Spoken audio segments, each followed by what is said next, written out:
Olá, chegamos ao dia 92 da nossa leitura da Bíblia comentada em 365 dias. Eu sou a Tati, muito obrigada pela sua companhia até aqui. Nós estamos usando a Bíblia de Estudo Joyce Meyer com comentários da autora. Hoje nós prosseguimos no Antigo Testamento, no primeiro livro de Samuel, os capítulos 14 e 15. Que o Senhor nos abençoe. Capítulo 14. Jonatas ataca os filisteus. Aconteceu que um destacamento filisteu foi para o desfiladeiro de Micmas. Certo dia, Jonatas, filho de Saul, disse ao seu jovem escudeiro: Vamos ao destacamento filisteu do outro lado. Ele, porém, não contou isso a seu pai.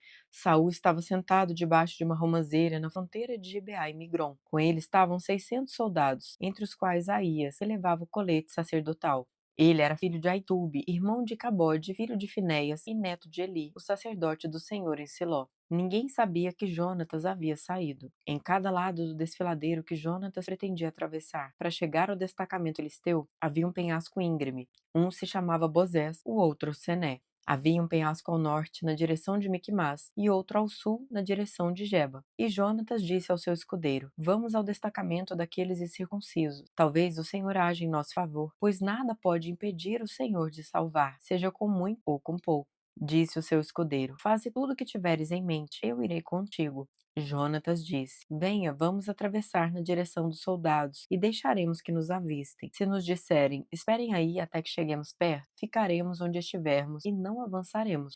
Mas se disserem: Subam até aqui, subiremos, pois este será um sinal para nós de que o Senhor os entregou em nossas mãos. Então os dois se deixaram ver pelo destacamento dos filisteus, que disseram: Vejam, os hebreus estão saindo dos buracos onde estavam escondidos. E gritaram para Jonatas e seu escudeiro: Subam até aqui e lhes daremos uma lição. Diante disso, Jonatas disse ao seu escudeiro: Siga-me, o Senhor os entregou nas mãos de Israel.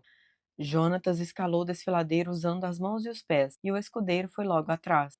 Jonatas os derrubava e seu escudeiro logo atrás dele os matava. Naquele primeiro ataque, Jonatas e seu escudeiro mataram cerca de 20 homens numa pequena área de terra.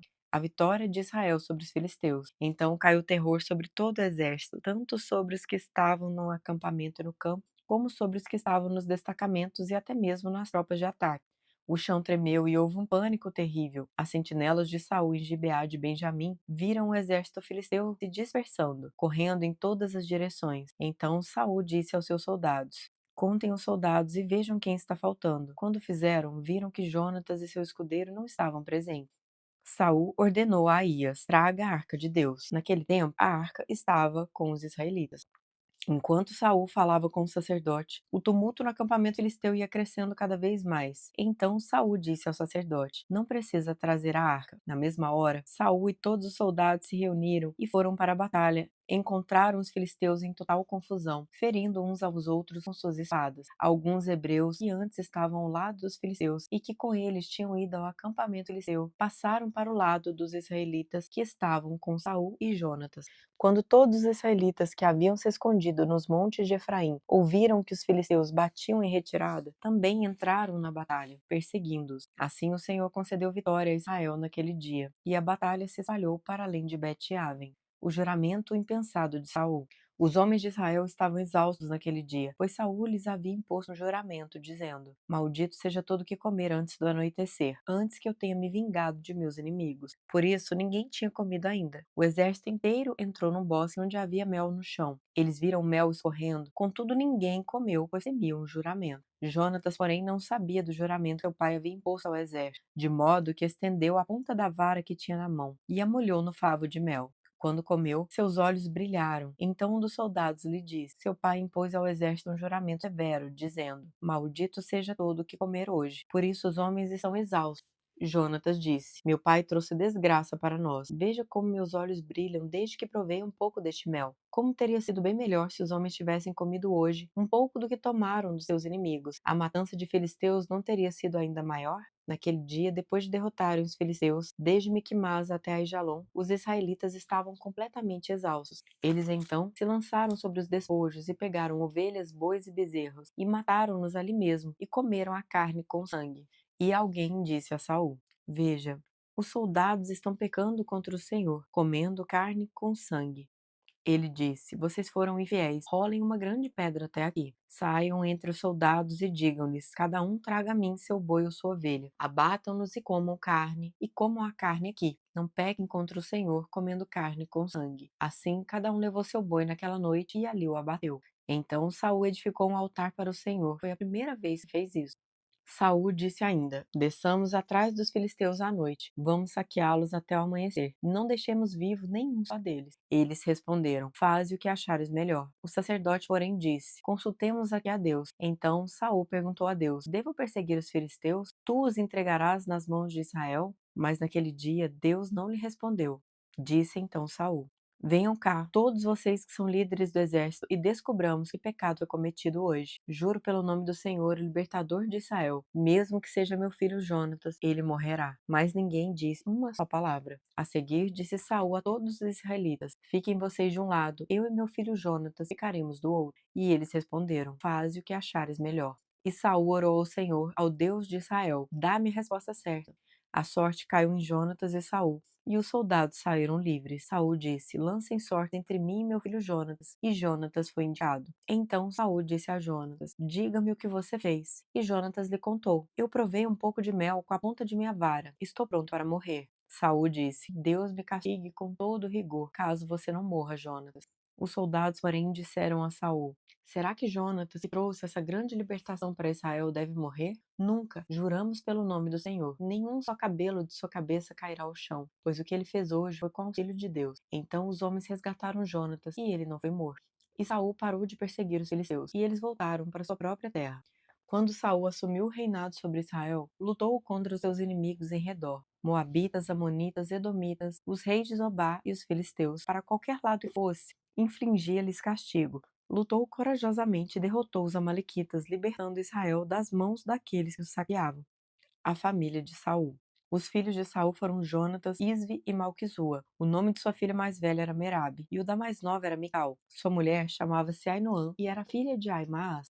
O nome do comandante do exército de Saul era Abner, filho de Ner, tio de Saul. Quis, pai de Saul, e Ner, pai de Abner, eram filhos de Abiel. Houve guerra acirrada contra os filisteus durante todo o reinado de Saul.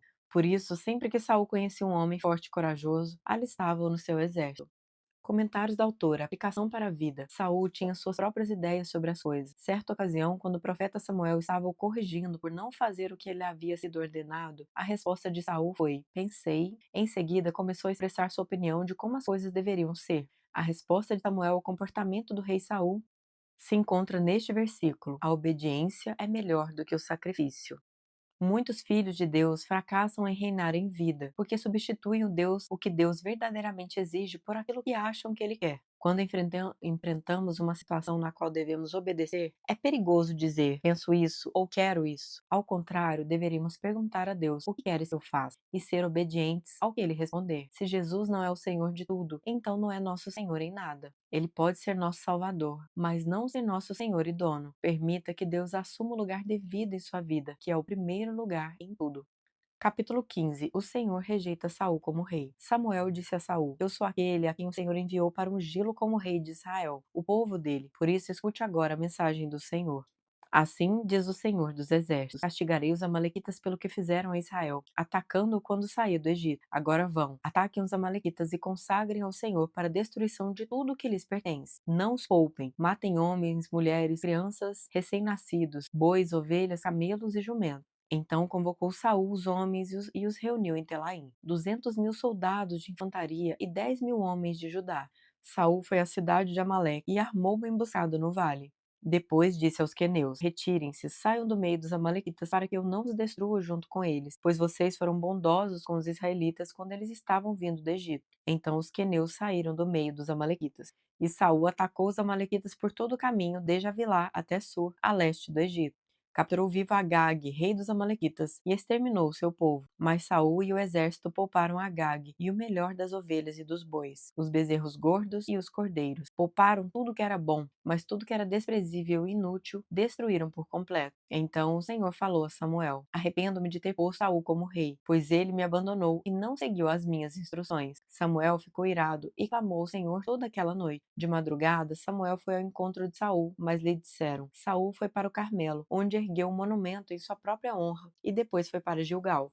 Quando Samuel encontrou, Saul disse: O Senhor te abençoe. Eu segui as instruções do Senhor. Samuel, porém, perguntou: Então que balido de ovelhas é esse que eu ouço com meus próprios ouvidos? Que mugido de bois é esse que estou ouvindo?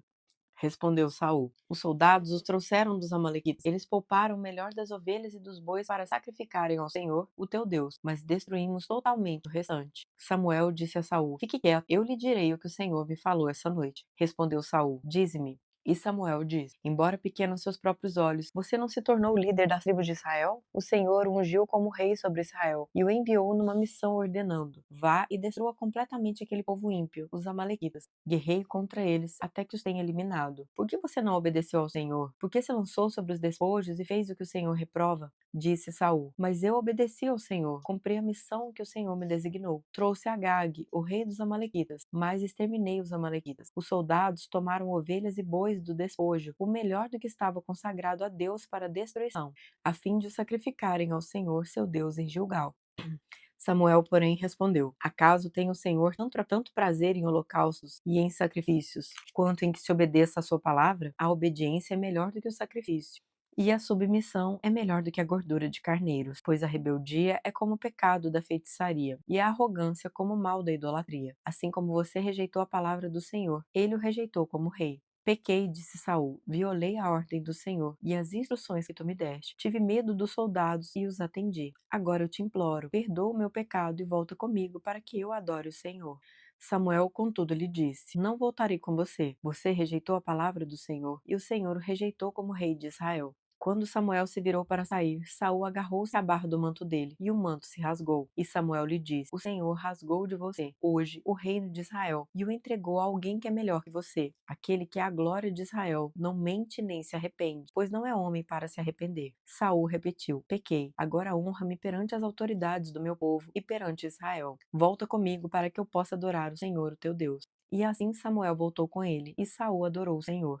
Então Samuel disse: Traga-me Agag, o rei dos amalequitas. Agag veio confiante pensando: com certeza já passou a amargura da morte. Samuel, porém, disse: Assim como a sua espada deixou mulheres sem filhos, também sua mãe entre as mulheres ficará sem o seu filho. E Samuel despedaçou Agag perante o Senhor em Gilgal. Então Samuel partiu para Ramá, e Saul foi para sua casa em Gibeá de Saul. Nunca mais Samuel viu Saul até o dia de sua morte, embora se entristecesse por causa dele, porque o Senhor arrependeu-se de ter estabelecido Saul como rei de Israel. Comentários da autora: Obediência é melhor do que sacrifício. Quando o Senhor me chamou para o ministério, ele me pediu para abandonar meu emprego, confiar nele para prover o que precisávamos, acima do salário do meu esposo, e passar o meu tempo me preparando para o futuro ministério de ensino. Enfrentei uma grande luta diante da ideia de não trabalhar e, francamente, estava assustado com tudo isso. Trabalhava desde os 13 anos de idade e estava acostumado a cuidar de mim mesma. Em meio ao meu medo, decidi abandonar meu emprego de tempo integral e consegui um emprego de meio expediente, em vez de parar de trabalhar totalmente como Deus havia me pedido para fazer. Fiquei naquele emprego somente por um curto período, até ser demitida. Sempre fui uma boa funcionária. Nunca fui o tipo de pessoa que alguém pudesse demitir. Na verdade, o motivo pelo qual fui demitida não estava relacionado ao meu trabalho. O gerente do escritório não gostava de mim. Eu havia desobedecido a Deus e ele havia retido o seu favor naquela situação. Tentar obedecer a Deus parcialmente e ainda precisava aprender que obediência não é obediência de verdade se não for total. Assim como Saul, eu havia dado sacrifício em vez de obediência. Deus disse: Deixe seu emprego. E eu o fiz, mas consegui um emprego de meio expediente para substituí-lo. O meu emprego de meio expediente representava uma obediência de meio expediente. Muitas vezes achamos que podemos barganhar com Deus, mas isso nunca funciona. Só existe um jeito, e é o jeito de Deus. É tudo ou nada. O Senhor é muito claro no que diz respeito à desobediência. Ele diz que ela é rebelião e que a rebelião é como feitiçaria. Podemos achar que nossas ideias são melhores que as ideias de Deus, mas ele chama essa atitude de teimosia e diz que ela equivale à idolatria. Por que idolatria? Porque estamos idolatrando nossas próprias ideias, exaltando-as acima das ordens de Deus. Saul se rebelou e perdeu a oportunidade de ser rei. Imagino quantas pessoas pensam que estão obedecendo a Deus quando na verdade estão oferecendo a ele um sacrifício inaceitável. Essas pessoas vivem vidas infelizes e não realizadas e muitas vezes culpam a Deus por algo que na verdade é fruto dos seus próprios atos. Deus exige obediência imediata e total. Nada menos do que isso é aceitável. Podemos achar que algumas das coisas que Ele nos pede são muito difíceis, mas precisamos nos lembrar de que Ele promete nos dar graça para fazer tudo o que Ele nos pedir. Tudo o que precisamos fazer é estar dispostos a obedecer. Prosseguindo com comentários da autora, quebrando o ciclo do abuso e da rebeldia. O livro de Samuel nos ensina que a rebeldia é como o pecado da feitiçaria. Acredito que uma grande parte da rebeldia é resultado de algum tipo de abuso. Quando uma pessoa foi ferida continuamente, geralmente chega o tempo em que ela decide: ninguém mais vai me dominar. Enquanto eu viver, ninguém vai me dizer o que fazer. Por que eu deveria me submeter a alguém que não confio, esperando que ele saiba o que é melhor para mim? De agora em diante, vou cuidar de mim mesmo e tomar minhas próprias decisões. Muitas vezes, o resultado final do abuso é a teimosia e a rebelião. Pela minha amarga experiência pessoal, sei que estar sujeita a abuso contínuo tem um efeito duradouro em uma pessoa de temperamento forte. Foi um pesadelo para alguém com um tipo de personalidade que tenho ser controlada e manipulada durante anos. No meu caso, submeti-me ao Senhor, e Ele usou essa experiência para me tornar forte para o ministério, de forma que eu pudesse ajudar outras pessoas em situações semelhantes. O mais triste de tudo é que quando as pessoas conseguem escapar de um ambiente de abuso, os efeitos desse abuso não terminam instantaneamente. A tendência ao abuso seguirá em frente até que alguém interrompa com a ajuda de Deus.